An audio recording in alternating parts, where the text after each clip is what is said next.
Arachne, the blade that strikes in the dead of night. Having crawled their way up the ranks of the pit's secret assassin guild, the Spider, Arachne is a force of nature. They are a legend in the business of death. Their killings are lauded and studied by the lesser members of the Spider, and the denizens of the pits whisper tales of the blade, piercing the night. Now Arachne has completed another masterpiece. The Emperor of Volcor is dead. Although they may never see the ripples caused by the kill, Arachne harbors no malice towards the man. Killing is their passion, assassination their singular delight. And now that the newest Flesh and Blood set, Dynasty, has arrived at a local game store near you, you can pick up Arachne's blades for yourself. So let's break down the hero and talk about all of the ways that you can play the new assassin hero in Flesh and Blood. Arachne Huntsman is a 4 intellect, 40 health assassin hero, the first of their kind in Flesh and Blood. Their hero ability says, whenever you play a card with Contract, you may look at the top card of target opponent's deck. You may put it on the bottom. To understand the general power level of this effect, it helps to know what a Contract card is. So let's look at a Contract card together. Annihilate the Armed Red is a 1-cost 5 attack assassin action attack that says Contract.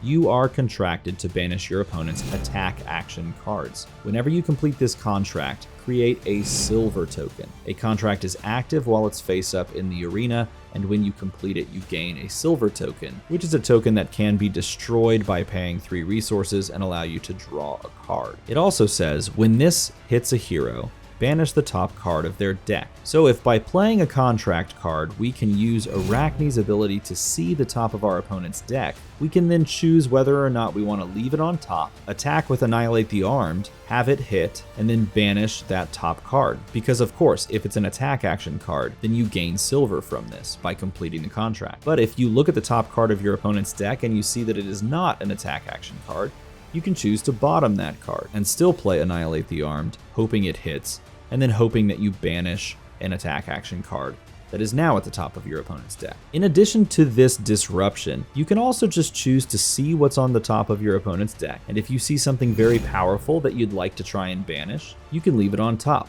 If your attack hits, you still banish the card. You may not create a silver token if it doesn't meet the requirement, but if it's a powerful card that your opponent needs to win the game, you can remove it completely. And if you're worried about your attack not hitting, at the very least you can bottom that card via Arachne's ability, and your opponent won't see it until they go through their entire deck. Now that we understand how contracts and the ability on Arachne's hero card works, let's connect the final dots by looking at some of the equipment Arachne has at their disposal. Starting with Arachne's weapons, Spider's Bite. These are assassin daggers that are each one-handed and attack for 1. They say once per turn action, pay 2 to attack, and go again. Each Spider's Bite has piercing 1, which means that if it is defended by an equipment, it has +1 attack, making it incredibly difficult and pesky to deal with if your opponent has 1 block equipment. It also says, when this hits a hero, the next time they defend with 1 or more attack action cards this turn, those cards have -1 defense while defending. In other words, if Spider's Bite is allowed to connect, then your contract attacks that follow Spider's Bite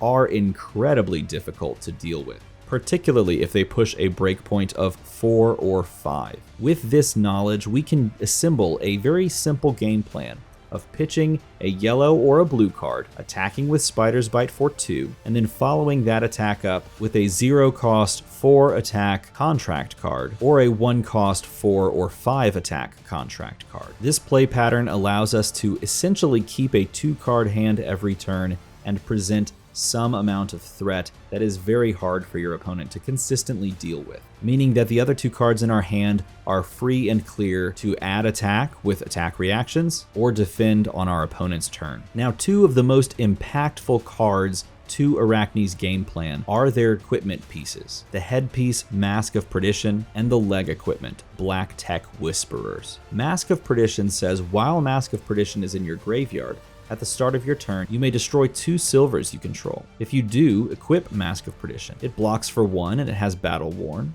And to destroy this equipment, you use it as an attack reaction. When you do, it says target assassin attack action card gains when this hits a hero, they banish the top card of their deck. So if you use this as an attack reaction and your attack connects, not only do you get the banish from any contract card effect, but you can also banish with Mask of Perdition, making you twice as likely to find what you need to complete the contract. Gain more silver, and then return this from the graveyard by paying 2 silvers at the start of your turn. And perhaps the most impactful card in the entire class is the legendary leg piece, Black Tech Whisperers, a 1-block battle-worn leg equipment that says while this is in your graveyard, at the start of your turn, you may destroy 2 silvers you control, and if you do, equip Black Tech Whisperers. And again, as an attack reaction, you can destroy these equipment to give target assassin attack action card when this hits a hero. It gains Go Again. This is such a powerful tool in the Assassin equipment suite. Allowing us to attack, react, and gain Go Again on our contract cards means that we can snake together multiple contract cards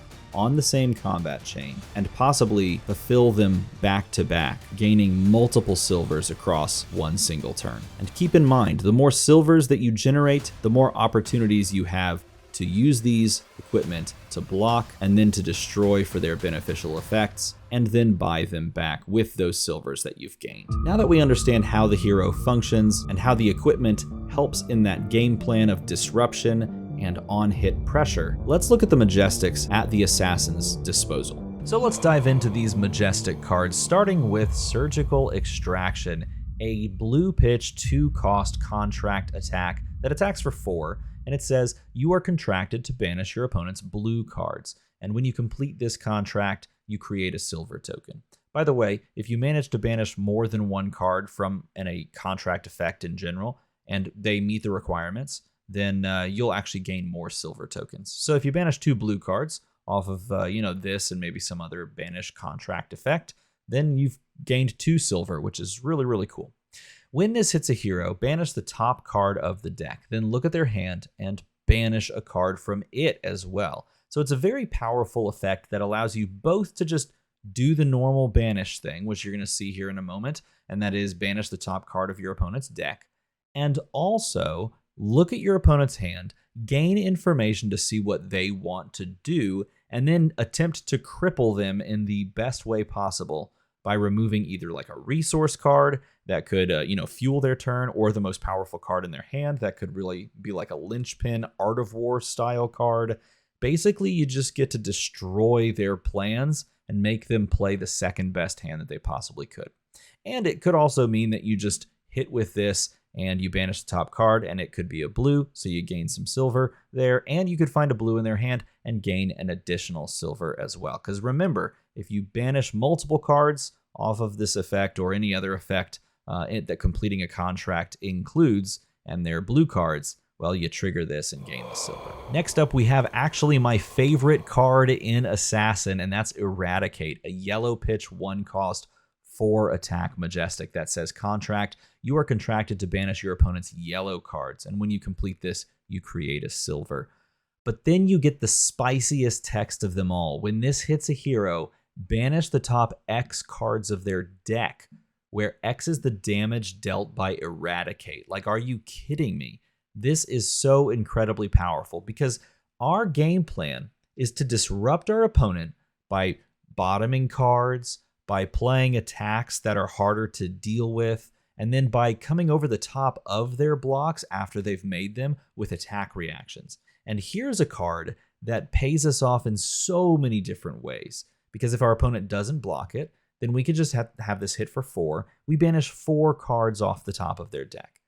If they do block and we come over the top, maybe we make up the difference somewhere, banish 2, 3 cards. If they don't block it and we choose to attack react, we can push this in insane amounts of damage and also just rip cards from them. And keep it in mind, if you've strung together multiple contracts, you can actually gain just a ton of silver off of Eradicate. This is, I can't understate it. This is probably the best card outside of like the equipment that Assassin has access to. This card is insane and you should play it. And then to complete the pseudo cycle, we have Leave No Witnesses, which is a red pitch 0 cost 4 attack that says you are contracted to banish your opponent's red cards, and if you do, you create silver. Then it says when this hits a hero, banish the top card of their deck and up to 1 card in their arsenal. So basically, it's like Command and Conquer for free. Your opponent can, of course, react to this with defense reactions, unlike Command and Conquer, but this is a Windmill Slam 3 of in the deck. All 3 of the cards that we've talked about are absolutely fantastic, and they create unique threats that do the assassin thing of disrupting your opponent, both on play and on hit. And not only that, they have gain extra benefit from, the on-hit effect, essentially. So they're all fantastic cards, and they really spell how Assassin wants to go about its business. And if you manage to string any of these attacks together and you have the extra action point afterwards, you can play Payday, which is a 0 cost blue pitch, 3 block non-attack, which is a rare thing for me to say. And it says if you've completed a contract this turn, create 4 silver tokens. Now, I actually very much like this card in Classic Constructed because it is very much a Swiss Army knife. It blocks for 3, it pitches 3 resources, and if you do have the action point or if you want to set it up, you can gain a bunch of silver that can help fuel your equipment, like repurchasing power, if you will, over and over again. And this is a card that I have played in all of those modes. I've blocked with it, I have pitched it, I have played it at the end of a combat chain specifically so that I could gain 4 silvers, and I do very much think that it has a lot of functionality in Classic Constructed. And then finally we have the most splashy, flashy, and situational card of the bunch, and that is Regicide, a 0 cost blue pitch, 3 block, 3 attack that says Legendary Arachne Specialization. So you can only play this in your deck if you're Arachne, and you can only play one of them, which is probably good because it says when this hits a royal hero, they lose the game. So if your opponent is a royal subtype hero and this connects with them, you win just on the spot and they lose.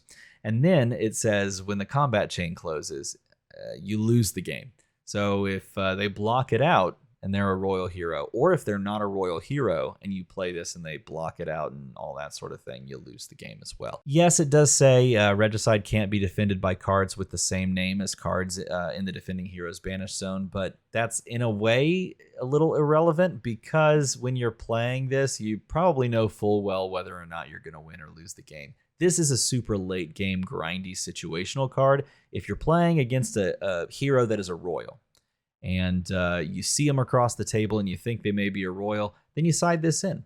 This feels like the perfect sideboard card to just give you a super grindy late game fatigue win condition. And I think that's pretty cool. Now that we understand what those Majestics actually do, let's jump into what a core of a Classic Constructed deck would look like. So if you're looking to pick up and play Arachne, here's how I would build the core to learn the class and the deck. Now, in addition to the Majestics that we just talked about, if you're looking to build a Classic Constructed deck for Arachne and the Assassin class, this to me is a great starting point for figuring out how the class can play, what it wants to do. In fact, this is the core of my Classic Constructed intro deck, if you will, to Assassin. This is what I put together to figure out how the class functioned, how it played. And it really centers on all of these attacks and all of these attack reactions. And as we talked about at the beginning, we want to have a resource base enough to be able to pitch something like a blue or a yellow and come with the Spider's Bite first, followed up with a 1 cost or a 0 cost attack with Contract. And this deck is built to do just that. So we have 9 Annihilate the Armed. This card is perhaps the MVP of the deck outside of those Majestics that we've already talked about. It just does what you want it to do at a rate that is better than most other options. And it hits almost every deck in the meta. Like the fact that the Contract is literally just looking for you to banish attack action cards, and you look at the top like 4 decks in the meta at Worlds, pre-Dynasty, of course, this card just, hits on all of them. It hits on all cylinders. It can do work for actually fulfilling Contract. But then you look at the red, it's a 1 for 5, so it's pushed as far as stat lines are concerned. The yellow's a 1 for 4, and the blue even at times can just be played for value after a Spider Bite attack because it's still very difficult to block. In fact, all of these are incredibly difficult to block if your opponent lets Spider Bite actually connect. Rob the Rich is in the deck in red and yellow for the exact same reasons. It doesn't have as strong of a success rate for completing the contract simply because you're looking to banish things that cost 2 or more. Nevertheless, it still just pushes above rate your attacks. And again, it's a 1 for 5 and a 1 for 4, and it's very difficult to block those if Spider Bite hits prior to that. And then finally, we have Plunder the Poor, and Slay the Scholars. And these cards are there just to be zeros that push 4 damage and 4 damage respectively. The blues we play because we can play an advantageous contract, and we use them for pitch as well. But these, I find personally, have much more utility based on the numbers into the meta than the other 0 for 4s. And these are the ones that I just like very much, like Plunder the Poor, looking for the 1 or 0 cost. There's a lot of 1 and 0 costs out there in the game, and it's fantastic in the mirror as well. And so that's why I chose to run it as the blue. Slay the Scholars, good for finding non-attacks, and it's good into specific matchups that perhaps Annihilate the Armed is not, like Dorinthia and Dromai. So I do have blues in my sideboard, which we can talk about later. But that makes up all of the attacks as far as this core main board is concerned in Classic Constructed. And then all of these attack reactions are included. I run every copy I can of Cut to the Chase because it's just a better Iron Song response. We don't have to meet the Iron Song response reprise stipulation. And on top of that, it allows you a second peek at the top of your opponent's deck after playing one of these absolutely, absurd contract cards. So if you choose to bottom whatever you see, then you get to look a second time and possibly find what you want to find for the old contract completion. So it's really, really good. By the way, it also blocks 3. In fact, everything here blocks 3 except these razors. Everything else blocks 3. We run shreds as well. I don't run the red shreds. In fact, I took the red shreds out in favor of the red razor reflex, but the yellow shreds and the blue shreds are super solid still. Again, they block 3, and they're attack reactions that make your opponent's block worse. And there's some weird corner cases as well, where shred affecting an equipment can actually just straight blow it up, which is super cool. That's super spicy. And finally, the red razor reflex is there because Go Again, being able to give Go Again, that's a really good thing. And so we can string together like multiple of these attacks with the use of razor, and we can have some really cool hands where you have a bunch of zeros and you are able to like Black Tech Whispers one of them and then razor the other and then get like randomly 3 in a row attacks. It's pretty nutty. The deck can do a lot of different things. And I keep coming back to the fact that all of these cards block 3, which means you have flexibility in how you want to build this. And this core right here, plus or minus a few cards, maybe you want to cut a few Cut to the Chases, like these yellows. Maybe you want to include some red shreds. Maybe you want to cut the Rob the Riches and play some more zeros, just so you can kind of come in, at these 0 for 4 breakpoints instead of 1 for 5s. This is very easy to shift around, but this to me is a fantastic starting point if you're trying to pick up Arachne in Classic Constructed. And as far as a full Classic Constructed list with sideboard and main board is concerned, here is that. I put that up on the screen. This is the working sideboard along with the main board that I've discussed at length already.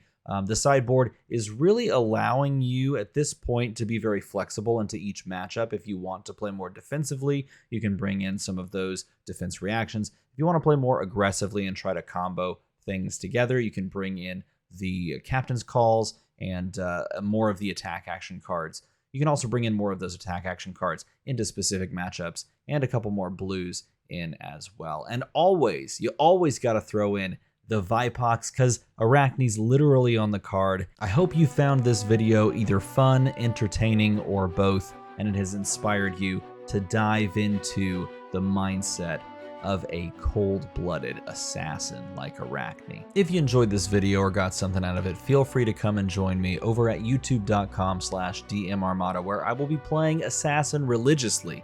Well, alongside of wizards and other stuff like that. Well, I'll be playing Assassin. Assassin's now on the list. Let's just put it that way. As always, thanks for watching.